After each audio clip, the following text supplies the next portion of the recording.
welcome to the channel today. Today we're going to be changing the battery in this Mercedes remote key. Today we're going to need a CR2032 battery to replace. Okay, let's get straight into it. It's not too bad of a one to do, it's quite straightforward. We've got a little lever here.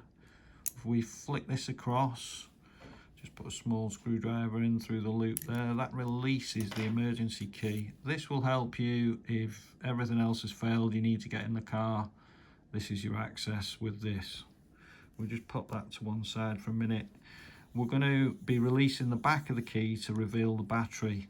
Now, you may not see in the light here, but if you go in on this side here, there is a little slot, and this is perfectly designed. As you can see, I just push that lightly down there. That released the back of the key there, so we don't need this for a moment. This reveals the battery. The battery is in negative side down, just in case you remove your battery and you're not sure which way it went back in.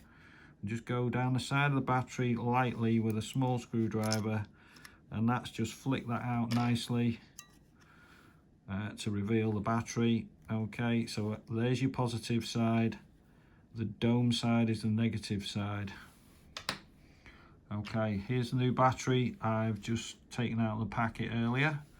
So we need to go in with a new battery. So we go in like so, and just push that down. It just slots in, it goes in on an angle, just push it down into place.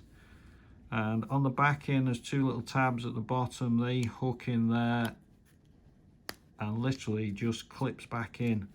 Get your emergency key blade, that will only go in one way, that clips in, and with that, that's your battery changed and you should be good to go. Thanks for watching.